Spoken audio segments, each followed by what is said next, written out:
ካለውና ከነበረው ከሚመጣው በዙፋኑ ፊት ካሉት ከሰባቱ መናፍስት ከታመነው ምስክር ከሙታንም በኩር የምድርም ነገሥታት ገዢ ከሆነ ከኢየሱስ ክርስቶስ ጸጋና ሰላም ለእናንተ ይሁን።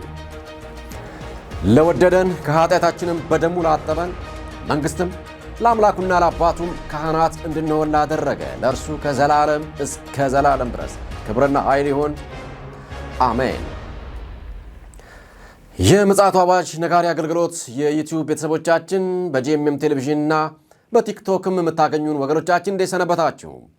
በእግዚአብሔር መንግሥት ውስጥ ደግሞ ይልቁንም ከእንቅልፍ የማስነሳቱን ተግባር ያከናወነ እንደ ጥሩምባ እየጮኸ የሚገኘው የምፅዓቱ አዋጅ ነጋሪ አገልግሎት እነሆ በዚህ ሳምንት ከዚህም ከዚያም እንደ ምልክቶች ይሆናሉ ያልናቸውን መራርጠን እኛም ነቅተን ሌሎችንም እንድናነቃቃ ያሰባሰብናቸውን መረጃዎች ይዘንላችሁ መጥተናል። አብሮነታችሁ ከኛ ጋር ይሁን። መጽሐፈ አስቴር ምዕራፍ 1 ቁጥር 11 ላይ የሚነግረን ነገር አለ። ይሄውም ንግሥት አስጢን የደስ ያላት ነበረችና ውበቷ ለሕዝቡና ለመኳንንቱ እንዲታይ ዘውዷን ጭና ንጉሡ ፊት እንዲያመጧት ነበር ጥሪ የተደረገላት ይለናል ታሪኩ ባጭሩ። ይህ የክብር ጥያቄ ነው። ይሁን እንጂ አገልጋዮቹ የንጉሡን ትእዛዝ በነገሯት ጊዜ ግን ንግሥት አስጢን መሄድ አልፈለገችም፣ ትእዛዙንም አልፈጸመችም። ከዚህም የተነሳ የንጉሡ ሚስት ንግሥት ልትሆን ተመርጣና ተጠርታ የነበረች ሴት ወደ ንጉሡ ዘንድ ከእንግዲህ ወዲህ ፈጽሞ እንዳትገባ ንጉሣዊ አዋጅ ይውጣ፣ ይህም የማይሻል ሆኖ በፋርስና በሜዶን ሕጎች ይጻፍ፣ የእቴጌነቷንም ክብር ከእርሷ ለምትሻር ለሌላይቱ ይሰጥ ተባለ። ማዕረጓም ተሻረ።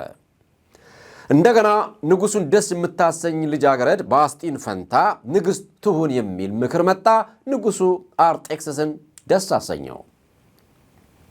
አንዲት ልጃገረድ ወደ ንጉሡ ለመግባት ተራዋ ከመድረሷ በፊት 12 ወራት መቆየት ነበረባት። 6ቱን ወራት በከርቤ ዘይት እንዲሁም 6ቱን ወራት ልዩ ልዩ ሽቶ በመቀባትና በተለያዩ የፊት ቀለሞች በመዋብ ንጉሥ ፊት ሞገስ የሚያሰጣትን ነገር በሰውነቷ ላይ ተፈጽሞ ወደ እሱ የምትገባው በዚህ አይነት ሁኔታ ነበር። ስለዚህ ከብዙዎች ሴቶች ይበልጥ አስቴር ተወደደች፣ በንጉሡም ፊት ሞገስንና መወደድን አገኘች። ከዚህም የተነሳ የእቴጌነት ዘውድ በራሷ ላይ ጫነላት፣ በአስጢንም ፈንታ ንግሥት አደረጋት። ስለ አስቴር ክብርም ንጉሡ ለመኳንንቱና ለሹማምቱ ሁሉ ታላቅ ግብዣ አደረገ። በዓሉም በየአውራጃዎቹ ሁሉ እንዲከበር አወጀ። በንጉሣዊ ልግስናውም ስጦታ አደረገ ይለናል ታሪኩ ቀጥሎ ሲታይ። እንግዲህ ይህንን ስናይ ሁለት አይነት ሴቶች ለንጉሡ ሚስትነት ቀርበው አንደኛዋ ቀርታ አንደኛዋ አልፋ እንመለከታለን። ከንጉሡ ቸርነት የተነሳ ለመጀመሪያ ሴት አስጢን ምንም ሳታደርግና ሳይጠበቅባትም እንዲሁ ጥሪ ቀረበላት። ምክንያቷ ሳይታወቅ ፈቃደኛም ሳትሆን ቀረች። እድሉን በፍላጎቷ በገዛ እጇ አበላሸች። ሁለተኛዋ አስቴር ደግሞ በጥንቃቄ ጊዜ ተወስዶበት ንጉሡ በሚፈልገው ወግና ደስ የሚያሰኘው ላይ ተለፍቶባት ሚስት ሆነች። ክቡራት የእግዚአብሔር ቤተሰቦች፣ የመጨረሻው የቤተ ክርስቲያን ዘመን መጨረሻዋ ላይ የነገሥታቱ ሁሉ ንጉሥ በራሱ ጊዜና በራሱ ልግስና ምሕረትና ቸርነት ልክ የመውደድ ጥያቄ አቅርቦ የሚገፉትም እንደሚኖሩ የሚቀበሉትም እንደሚኖሩ ጠቋሚ ታሪክ ነው። ዘይታቸው እንዳለቀባቸውና ሙሉ አድርገው ሙሽራውን ይጠብቁ እንደነበሩት የ10 ቆነጃጅ ተምሳሌት መሰረት 5ቱ እንደገቡ 5ቱም እንደቀሩ ሁሉ ገቢዎችም ይኖራሉ፣ ቀሪዎችም ይኖራሉ። አስጢን መሄድ አልፈለገችም እንደሚል ወደ ትልቁ ክብረ በዓል መሄድ እንዳልፈለገች ሁሉ ዛሬም እጅግ ወደ ላቀው ሰማያዊ የበጉ ግብዣ ላይ ሰዎች እንዳይሄዱ ፍላጎታቸውን የተለያዩ አይነት ምክንያቶችን በመስጠት የሚያስቀራቸው አለ። ለሚቀሩት ሁሌ እንደምንለው ዛሬ እንላለን፣ እንንቃ ነው። ለክብር የተጠራች አስጢን መሄድ አልፈለገችም። ዛሬም እንዳንፈልግ የሚያደርጉብን ቀሎ እንዲታየን፣ ውሸት እንዲመስለን፣ በሬ ወለደ አስደርጎ በከንቱ ፍልስፍና የሚያሳየንን የዚህ ዓለም ፍቅር ሊካድ ቀን አይቀጠርለት የቅዱስ አምላክ ምክሩ ነው ወገኖች። እጅግ ብዙ የሥጋ ሥራዎች ይልቁንም በቤተ ክርስቲያን ውስጥ እየጎሉ የመጡት ከንጥቀት የሚያስቀሩ ናቸውና የነገሥታቱ ንጉሥ የሚደሰትበትን ወግ ማወቅ፣ እሱን መያዝ መከተልም ግድ ይላል። የነገሥታቱ ንጉሥ ፊት ተቀባይነትና ሞገስ የሚያሰጥ ማንነትን ሰርቶ የሚያወጡት ደግሞ መንፈስ ቅዱስ፣ የእግዚአብሔር ቃል፣ ጸጋው፣ ጸሎት፣ አምልኮ፣ ቅድስና፣ ኅብረታችንና የመሳሰሉት ናቸው። ጌታ ኢየሱስ ክርስቶስ ሕይወቱን ለዓለም ሁሉ በፈቃዱ ሰጥቷል። አንደኛው ጎራ ይህንን የከበረ ጥሪ ጀርባውን የሰጠ ነው። ሌላኛው ደግሞ እሺ እቀበላለሁ ብሎ የሚያስተናግድ ነው። ወገኖች ያኛውስ የምድር ነው ልንል እንችላለን። የሰማያዊው ጥሪ ግን አይቅለልብን። ሌላ አማራጭ የለም። ከሁለቱ አንዱ ጋር ነው የምንሆነው። ሕይወትን እንምረጥ። ከመረጥነውም በኋላ የጌታ ሥራ ይብዛልን። በመክሊታችን በማትረፍ እንትጋ። ይህን ያህል ካልኩኝ ይበቃኛል። እንግዲህ ደግሞ ዓለማችን ምን መስላ ከረመች? እኛን ያነቃን ዘንድ የሰበሰብናቸውን መረጃዎች እናጋራችኋለን። ብስራት ታደሰ ነኝ። ለቀዳሚነት ወደ ያዝነው መረጃ ላሻግራችሁ ውድ ወገኖች። በራእይ ምዕራፍ 12 ቁጥር 12 ላይ ስለዚህ ሰማይና በውስጡ የምታድሩ ሆይ ደስ ይበላችሁ፣ ለምድርና ለባህር ወዮላቸው፣ ዲያብሎስ ጥቂት ዘመን እንዳለው አውቆ በታላቅ ቁጣ ወደ እናንተ ወርዷልና ይላል። ከዚህ ቀደም የሰዶማውያንና የጣዖት አምልኮት የሚዘወተርባት የካሊፎርኒያ ግዛት ከፍተኛ የሰደድ እሳት ተነስቶ በተለይም የታላላቅ የፊልም የሙዚቃና የከያንያን ዋነኛ መናኸሪያና የዓለማችን ግዙፉ ቱጃሮች መኖሪያ የሆነችው ሎስ አንጀለስ የእነዚህ ሰፋፊ ካሬ ሜትሮችን የያዙ ደልቃቃ መኖሪያ ቤቶች ምናቸውም ሳይተርፍ የእሳት እራት መሆናቸውና ከተማዋ በከፊል መውደሟ የሚታወስ ሲሆን በአንጻሩም ይህንን ተከትሎ የተቀጣጠለው የወንጌል እሳት በሺዎች የሚቆጠሩ ሰዎች በንስሐና በእንባ ጭምር ጌታን በመቀበላቸውና የውሃ ጥምቀት በመውሰድ እምነታቸውን ማጽናታቸው የቅርብ ቀናት ትውስታችን ነው። አሁን ደግሞ ይህ ያበሳጨው የጨለማው መንግስት ታይቶ የማይታወቅ የአመፅ ሰራዊት በመቀስቀስ ለፌዴራሉ መንግስትም አንገዛም በማለት ከፍተኛ አድማ በመነሳቱ ከተማዋ ዳግም በመውደምና በውጥረት ውስጥ መክረሟ ታውቋል። ይህንን ተከትሎ በሚስተር ዶናልድ ትራምፕ ትዕዛዝ የፌዴራል ልዩ ኃይል በማሰማራት ሕግ ለማስከበርና ነውጠኞችን በማሰር ለሕግ ማቅረብ ጀምረዋል። ይህ ዓመፅ ለየት የሚያደርገው በጣዖት አምልኮና በአደንዛዥ ዕፅ ንግድና በወንጀለኞች የተወረረችው የጎረቤት አገር ባንዲራን በማውለብለብም ተቃውሞ ሲደረግ መታየቱ ነው። አንዳንድ ተንታኞች እንደሚሉት ከሆነ ደግሞ ከሜክሲኮ በገፍ በሚገቡ ስደተኞች የአሜሪካ ማህበረሰብ ለጣዖት አምልኮና በአደንዛዥ ዕፅ በመናወስ የከፋ ወንጀል እንዲከሰትና ከፍተኛ የሆነ የሞራል ውድቀት እንዲበራከት ትልቁን ድርሻ ተወጥተው አጋንንታዊ ተልኳቸውን አከናውነዋል በማለት ተጠያቂ ያደርጓቸዋል። ከዚሁ ጋር ተያይዞም አንዳንድ አስተያየት ሰጪዎች እንደሚሉት ይሄ የያዝነው የጁን ወር የሰዶማውያን ወር ሆኖ ነውር የሚዘከርበት መሆኑ ይታወቃል።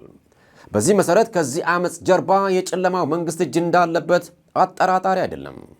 ይሄ ግዛትም ከፍተኛ የሆነ የሰዶማውያን እንቅስቃሴ የሚካሄድበት እንደሆነ ግልጽ ነው። በአዲሱ የሚስተር ዶናልድ ትራምፕ መንግስት ፖሊሲ በመበሳጨት በርካታ ሰዶማውያን አገር ጥለው የተሰደዱበት እንደሆነም እሙን ነው።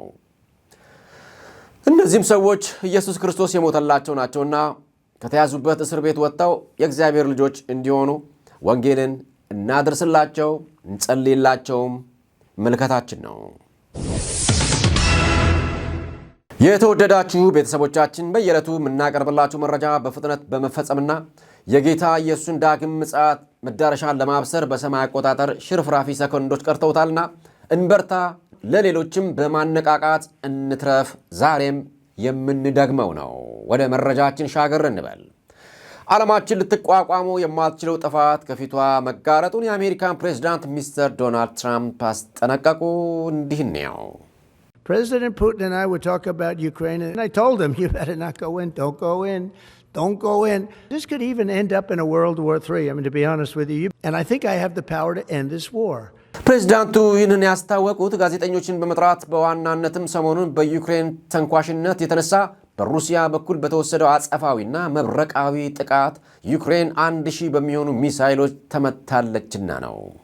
በዚህ የተነሳ በውል የማይታወቁ ሰዎች ለህልፈተ ሕይወት ሲዳረጉ አለኝ የምትላቸውና የምትመካባቸው መሠረተ ልማቶቿም እንዳልነበረ ሆነው ወድመውባታል። ይህ ጥቃት ከመከሰቱ ዋዜማው ላይ ሚስተር ዶናልድ ትራምፕና የሩሲያ አቻቸው ከፕሬዝዳንት ፑቲን ጋር ባደረጉት ከ1 ሰዓት በላይ በዘለቀው የስልክ ውይይት ላይ ሩሲያ ጸፌታውን እንደምትመልስ በማያሻማ መልኩ ገልጸውላቸዋል። ይህንን ተከትሎ ሚስተር ትራምፕ ሩሲያ ጥቃት መሰንዘሯ አይቀሬ መሆኑን ፑቲን ተናግረዋል ባሉበት ቅጽበት ነበር በሰዓታት ውስጥ ይህ መብረቃዊ ጥቃት የተሰነዘረው። ታዲያ ተንታኞች እንደሚያምኑት ከዩክሬን በስተጀርባ የጨለማው መንግስት እንዳለ ይተነትናሉ። ከዚያ ባሻገርም የአውሮፓ መንግስታትም ከጀርባ ሆነው ዩክሬን ሩሲያን እንድታጠቃ ሲገፉም እንደነበረ ይታመናል። ለዚህም ነው ከላይ መግቢያው ላይ ሚስተር ዶናልድ ትራምፕ እንዳስጠነቀቁትና የዓለም ሶስተኛው ጦርነት በደጅ እንዳለ ለዚያም በኒውክሌር የጦር መሳሪያም ጭምር ውጊያ እንደሚደረግና በሚሊዮኖች ሰዎች እልቂት እንደሚከሰት ያመላከቱት። በመጨረሻው ዘመን እንግዲህ የሚያስጨንቅ ዘመን እንደሚመጣ ከብዙ ርቀት በመንፈስ ቅዱስ ታይቶለታል። ያም ጊዜ ሮጦ መጥቶ እኛ ጋር ደርሷል ለማለት የሚያስደፍረን በየዕለቱ የምናያቸውና የምንሰማቸው ሁሉ ናቸው። ከቀን ወደ ቀን እየባሰበት የመጣውንም አውሮፓ አካባቢ እየነደደ ያለው እሳትንም ስንሰማ ወደ እግዚአብሔር በጸሎት ልናቀርባቸው ግድ ይላል። ክቡራትና ክቡራን የምትከታተሉት የምፅዓቱ አዋጅ ነጋሪ አገልግሎት ይህን ዘመን የማትመረምሩ እንዴት ነው ተብሎ በኢየሱስ ክርስቶስ የተጠየቀውን ጥያቄ ምላሽ ለመስጠት መረጃዎችን በመጠቆም የቤተ ክርስቲያንንም የሰርጓን መዳረስ አስመልክቶ ጥቂት ስለመቅረቱ ማዘጋጃ መለከት ነፊ እወጃ አገልግሎታችንን ነው። ወደሚቀጥለው መረጃ ስናቀና የጌታ ኢየሱስ ዳግም ምጽአት የመለከት ድምፅ ሊሰማ በደረሰበት ወቅት ከወደ ፍልስጤም የሚሰማውም ወሬ ልብን አክባጅ ነው።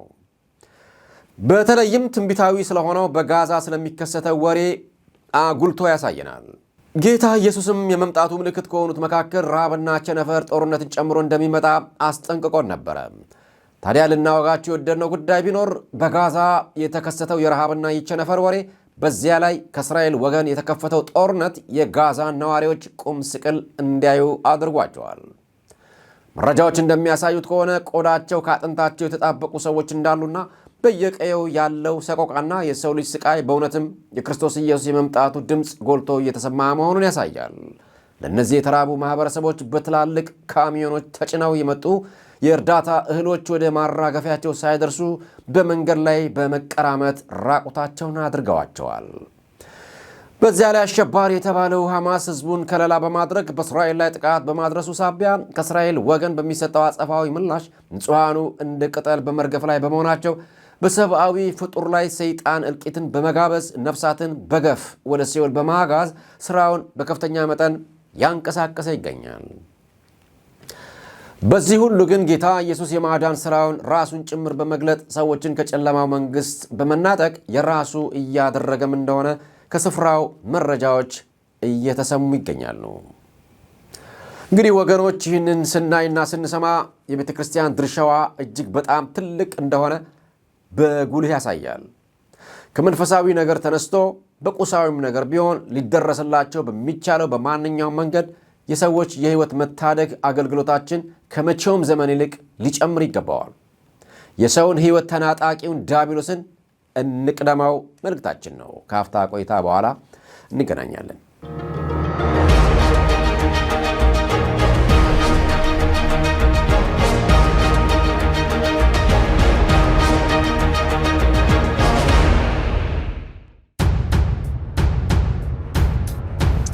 በቃኔ የምንላለው ወንድሞች እናቶች እግዚአብሔር ያፈረስናቸውን መሰዊያዎቻችንን ያድስል። በየቤቱ የፈረሱ መሰዊያዎች አሉ። በኤልያስ ህይወት ውስጥ እግዚአብሔር ታምራቱን የጀመረው የእግዚአብሔር መሰዊያ ሲያድስ ነው። መሰዊያውን አደሰው፣ የእግዚአብሔር እሳት ወረደ። መሰዊያዎቻችሁን አድሱ ወንድሞች እናቶች። የማለዳ መሰዊያዎቻችን ፈርሰዋል። የቀን መሰዊያዎቻችን ፈርሰዋል። የምሽት መሰዊያዎቻችን ፈርሰዋል። ከእግዚአብሔር ጋር መነጋገር ቀርቷል። የአደባባይ ሰዎች ሆነናል። የአደባባይ ጸሎት አለ። የአደባባይ ጸሎት አለ። የሞቅታ ጸሎት አለ። የኮንፈረንስ ጸሎት አለ። አንድ ላይ ሆኖ የመጮህ ጸሎት አለ። የግል መሰዊያዎቻችን የሚታደሱበት ዓመት ቢያደርግልን እግዚአብሔር የግል ኮሚትመንት፣ የግል ንባብ፣ የግል ጸሎት፣ የግል ጾም፣ ሳይታወጅ መጾም፣ ሳይታወጅ መጾም፣ ሳይታወጅ መጸለይ፣ የአደባባይ ሳይሆን የጓዳ እሷን ይመልስልን እግዚአብሔር።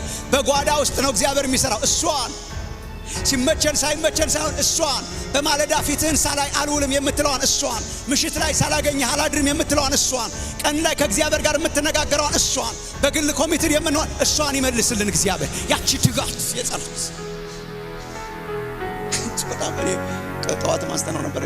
እኔ ኮቪድ ጊዜ የተዘጋ ሰሞን ብዙ ነገር ተምረን እንወጣለን ብዬ አስቤ ነበር እኔን ጨምሮ።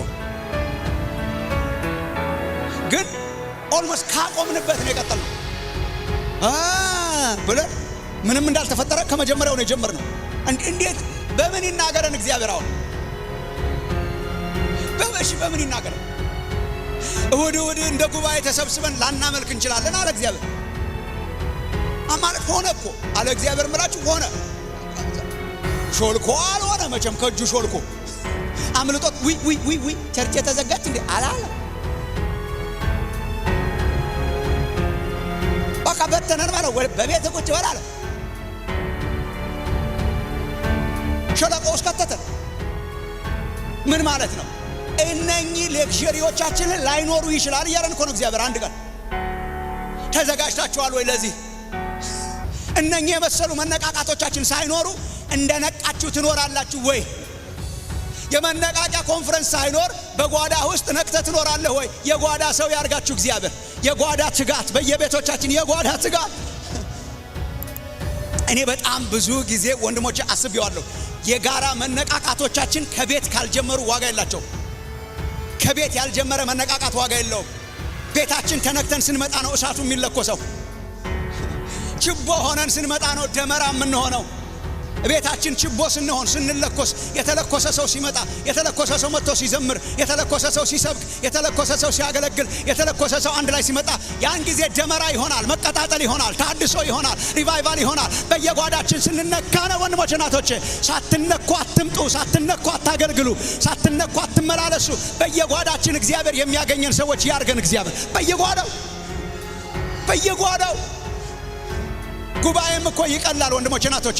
እግዚአብሔር የሚሰራበት ጉባኤ ይሆናል። በግል ተለኩሰን ስንመጣ፣ በየጓዳችን ተግተን ስንመጣ፣ እግዚአብሔር አግኝቶን ስንመጣ፣ ፊታችን ተነክቶ ሲመጣ፣ ፊታችን አብርቶ ሲመጣ፣ ስንገናኝ የእግዚአብሔር ታምራትን እናያለን ወገኖች። ሰሞንኛ አትሁኑ። የኮንፈረንስ ብቻ አትሁኑ። የስብሰባ ብቻ አንሁን። የታይታ ብቻ አንሁን። ደጁን የምናንኳኳ የግል መሰዊያዎቻችንን የምናድስ እግዚአብሔር ያርገን። በዶክተር ማሙሻ ፈንታ የተላለፈው የፈረሱት መሰዊያዎቻችንን መታደስ እንዳለባቸው፣ በተለይም በግላችን ከጌታ ጋር ስለሚኖረን የህብረት አስፈላጊነትና ሊያበረታን የሚችል የሚያንጽ መልእክትን ነበር ያስደመጥናችሁ። እውነት ነው፣ የጠላት ክስ የሚስተናገድበት ሽንፈትም የሚሰማበት ወቅት አይደለም። ሰፊ የእግዚአብሔር መንግሥት ሥራ ፊት ለፊቱ እንደተጋረጠበት የወንጌል አርበኛ መገስገስ ይጠበቅብናል። የሚያበረታን የሚያግዘን መንፈስ ቅዱስ ከኛ ጋር ስላለ እንቀጥላለን። ሊያሳርፈን በጣም ጥቂት ቀርቶናል። እንንቃ። አዎ እናነቃቃም።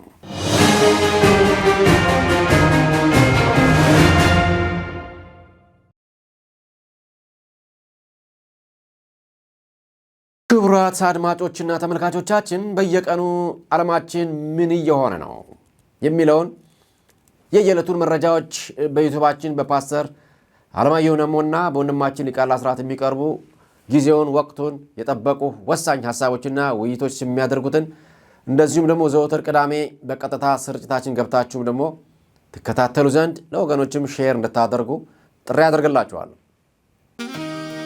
እንኳን ደስ አላችሁ። ሰው ሸክምን መሸከም ብቻ ሳይሆን እየተሸከመውንም ያራግፋል። ሕይወት እንዲህ ናት። እንቀበላለን፣ እንሰጣለን። ለዓመታት ከሰማይ የተሰጠውን የእውቀት ማካፈልን በረከት ወደ ምድር በማውረድ ለቤተ ክርስቲያን መታነጽ ትልቅ አስተዋጽኦ በማድረግ 4 መጻሕፍትን ማለትም ዘወር ብዬ ሳየው፣ የአሸናፊነት ጉዞ፣ ጸሎትን እንማርና ኪ ቻሌንጅስ ኢን ሊደርሺፕ የተሰኙ ትውልድን ሊቀርጽ አቅም ያለውን ስጦታ ወንድማችን ዶክተር ሽመልስ ወንድሙ ቀርቦ ብዙዎች ምስጋናቸውን ችረውታል። 5ኛውን The Weight of Salvation የድነታችን ክብደት የተሰኘውን መዳናችን በቀላሉ እንዳናየው የሚያስተምር አዲስ መጽሐፍ እነሆኝ በማለት ማቅረቡን ስናሳውቃችሁ በታላቅ ደስታ ነው። መጽሐፉን በአማዞን ማግኘት የምትችሉ ሲሆን ሊንኩንም በስክሪኑ ላይ ታገኙታላችሁ። በተጨማሪም ባላችሁ ጸጋ ሁሉ የምትወዱትን ጌታ እንዴት እንደምታገለግሉም በዌብሳይቱ ውስጥ በመግባት ገንቢ ዕውቀቶችን ማግኘት እንደምትችሉ ስናሳውቃችሁ የምትጋሩትን ብዙና መልካም በረከቶችንም ተስፋ በማድረግ ነው። የቀመሰና ያየም ለወዳጁ ያካፍላል ሳንጠራጠር። በwww.ንጹሕክርስቲያን.com ወይም www.ንጹሕክርስቲያን.org ጎራ ይበሉ። የተትረፈረፈ በጎነት አለበትና ለአንባቢያን በቀረበው ድንቅ መጽሐፍ ይደሰቱበት። The Weight of Salvation። ለመቋጫነት ወደ ያዝነው ወደ ተፈጥሮ አደጋ መረጃ ስናመራ ባለፈው እሁድ የኮሎምቢያ ዋና ከተማ በቦጎታ ነዋሪዎች ላይ በሬክተር ስኬል 6.5 ያስቆጠረ የመሬት መንቀጥቀጥ በመከሰቱ መሰረተ ልማቶችና አፓርትመንቶችም የመፈራረስ አደጋ ገጥመዋቸዋል። በዚሁ የከፋ አደጋ የደረሰባቸውና የቆሰሉ ሰዎችም እንዳሉ ተነግሯል። ይህ ክስተት ምንም እንኳን በእግዚአብሔር ቸርነት አደጋ ባያደርስም በአገራችንም ምን ያክል ውጥረት ውስጥ ህዝቡን እንደከተተ ይታወሳል። በሌላ አደጋ በይደር ያቆየነው ካናዳን ያጠቃው የሰደድ እሳት በሺዎች የሚቆጠር ሄክታር ደንን በማውደምና ወደ ከተማ በመግባት ጥፋት ማድረሱን ለማወቅ ችለናል። ካለፉት ጥቂት ሳምንታት በፊት በኢየሩሳሌም ዙሪያ የተለኮሰው እሳት ከተማዋን ለብልቧት እንደነበርና ሰፊ ሄክታር ደን ማውደሙንም እንደዚሁ ይታወቃል። እንግዲህ የእግዚአብሔር ቃል የሰው ልጅ አሁን ታይቶ እንደሚጠፋ እንፋሎት እንደሆነ ይነግረናል። እኛም ድንገት የሚጠፋ ትንፋሽ ይዘን የምንመካበት ምንም ስለሌለ ዛሬ ትንፋሼ ጭጭ ብትል ወዴት ነው የምሄደው መጨረሻዬስ የሚለውን ጥያቄ ለራሳችን መጠየቁ አግባብነት አለው።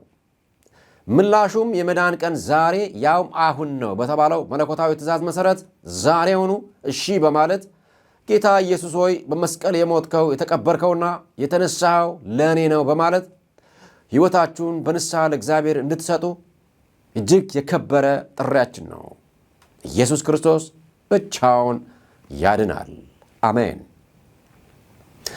እንግዲህ ለዕለቱ አሰናድተን የነበረው የምፅዓቱ አዋጅ ነጋሪ መረጃዎቻችን የተከታተላችሁትን ይመስል ነበር።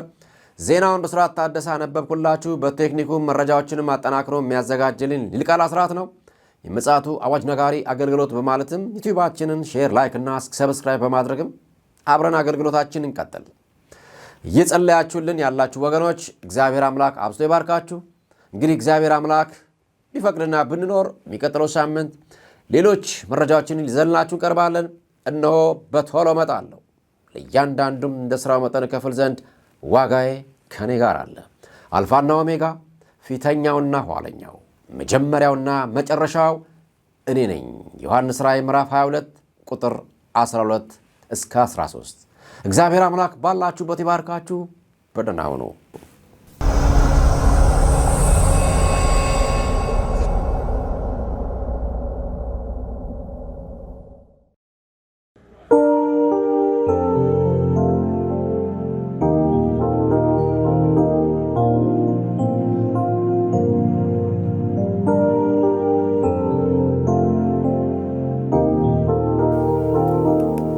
በድጋሚ መጥቻለሁ። ይህንን ዜና እየተከታተላችሁ የምትገኙ ወገኖቻችን እንግዲህ የእግዚአብሔር ቃል በሐዋርያት ሥራ ምዕራፍ 4 ቁጥር 12 ላይ መዳንም በሌላ በማንም የለም እንድንበት ዘንድ የሚገባን ለሰዎች የተሰጠ ስም ከሰማይ በታች ሌላ የለምና ይለናል።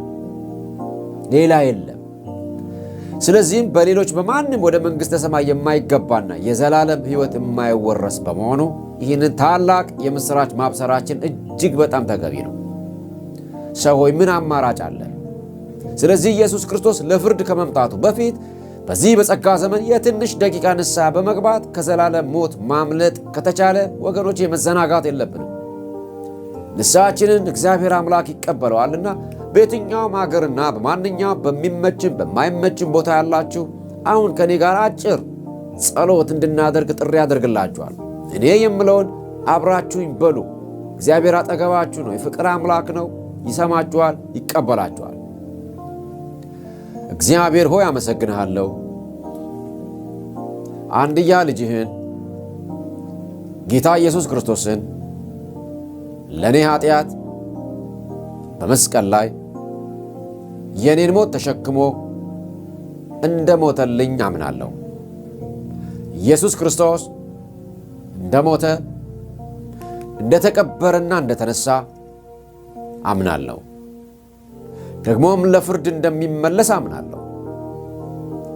በደለኛ ነኝና ማረኝ። አሁን ወደ ሕይወቴ ግባ፣ ልጅህ አድርገኝ። ይቅር ስላልከኝ አመሰግንሃለሁ። ስለ ተቀበልከኝ አመሰግንሃለሁ። ሕይወቴን ለአንተ ሰጥቻለሁ። በቤትህ አሳድገኝ። በኢየሱስ ክርስቶስ ስም አሜን፣ አሜን። ክብር ሁሉ ለእግዚአብሔር ይሁን። ከኔ ጋር አብራችሁ የጸለያችሁ እንኳን ደስ አላችሁ። እግዚአብሔር ይመስገን። በአቅራቢያችሁ ወደሚገኝ ቤተ ክርስቲያን ሂዱ፣ ይቀበሏችኋል። በአድራሻችንም እኛንም አግኙን፣ ጸልይላችኋለን፣ መክራችኋለን። እግዚአብሔር አምላክ አብዝቶ ይባርካችሁ። በደህና ሁኑ።